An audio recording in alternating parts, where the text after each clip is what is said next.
Hello everyone. अपने topic respiratory system को आगे कंटिन्यू करते हुए आज इस टॉपिक में हम बात करेंगे ट्रांसपोर्ट ऑफ रेस्पिरेटरी गैसेस।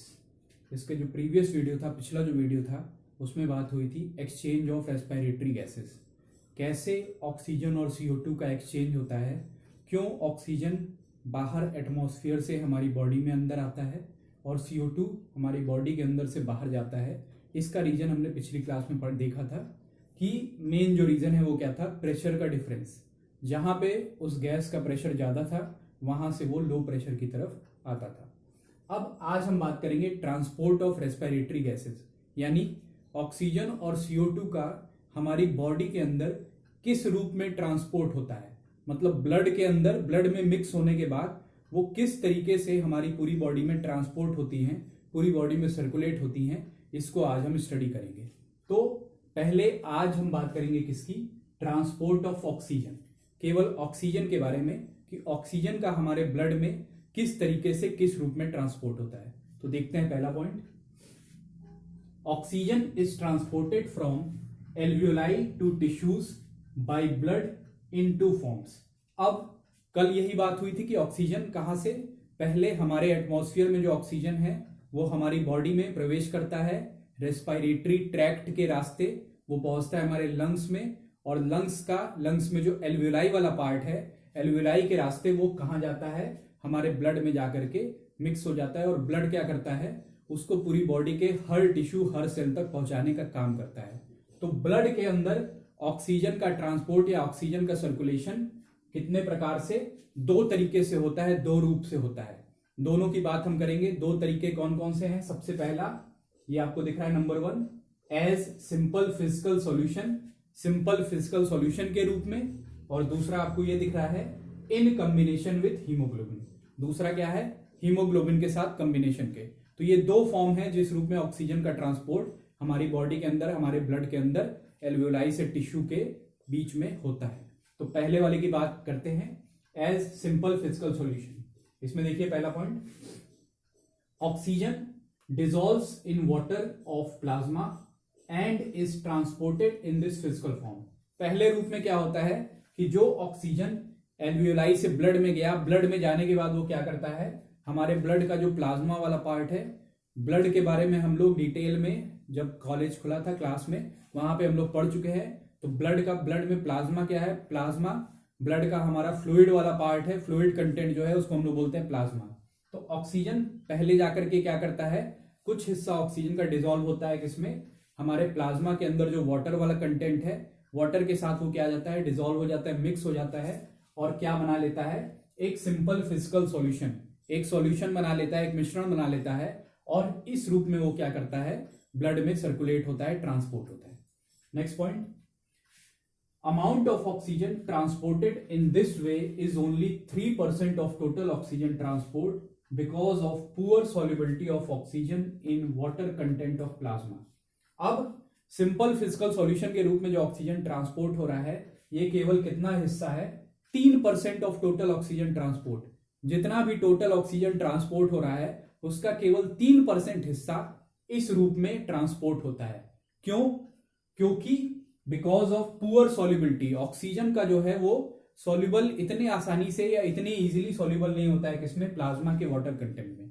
दोनों के बीच की सॉल्युबिलिटी है वो काफी पुअर होती है, काफी खराब होती है। इस वजह से ऑक्सीजन ज्यादातर इस रूप में नहीं ट्रांसपोर्ट होता है। मात्र कितना हिस्सा, केवल 3% ऑक्सीजन सिंपल फिजिकल सॉल्यूशन के रूप में ट्रांसपोर्ट होता है। तो ये था पहला फॉर्म। अब आते हैं दूसरे फॉर्म की तरफ। दूसरा क्या है, in combination with haemoglobin, haemoglobin के साथ कंबाइन करके। हीमोग्लोबिन क्या है, इसके बारे में भी डिटेल में आपको क्लासेस में जब ब्लड पढ़ रहे थे तो वहां पे आपकी बात हुई थी कि हमारे ब्लड के अंदर सेल्स होते हैं, उसमें एक सेल है red blood cell. Red blood cell के अंदर एक पिगमेंट होता है जो उसको कलर देता है, उस कलरिंग पिगमेंट का नाम है हीमोग्लोबिन। हीमोग्लोबिन में दो पार्ट है, एक उसका हीम वाला पार्ट जो आयरन कंटेनिंग पार्ट है, और एक दूसरा ग्लोबिन वाला पार्ट जो प्रोटीन वाला पार्ट है। तो ये हीमोग्लोबिन एक पिगमेंट है जो हमारे ब्लड में, हमारे आरबीसी में पाया जाता है। तो दूसरे फॉर्म में क्या होता है देखते हैं, oxygen combines with haemoglobin in blood and is transported as oxy haemoglobin.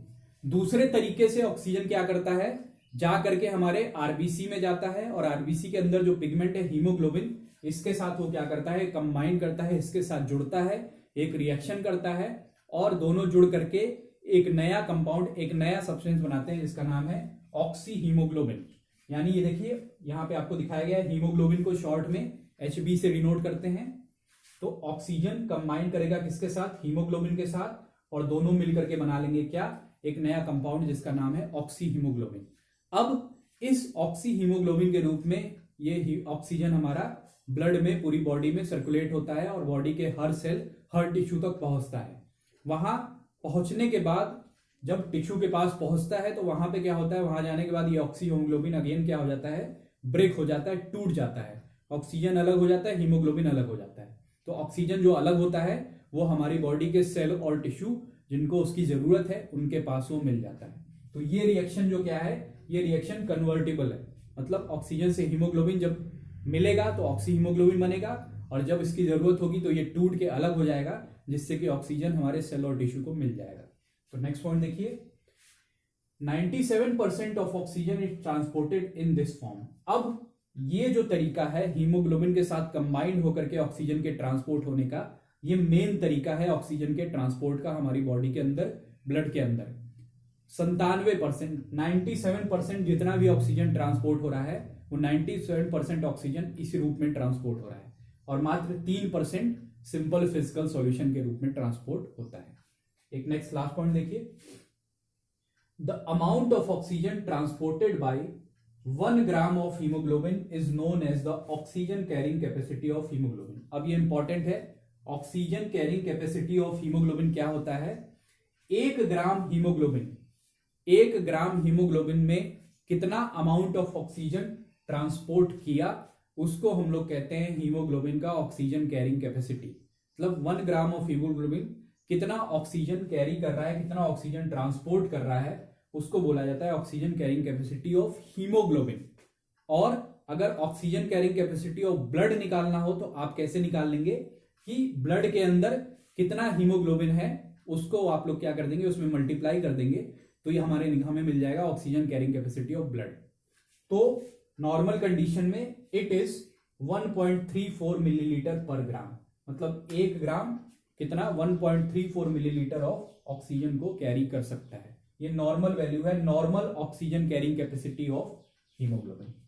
ठीक है, तो ये बात हुई आज क्या, ट्रांसपोर्ट ऑफ ऑक्सीजन की।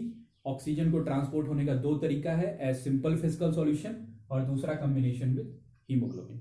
अब अगले वीडियो में हम लोग बात करेंगे ट्रांसपोर्ट ऑफ CO2।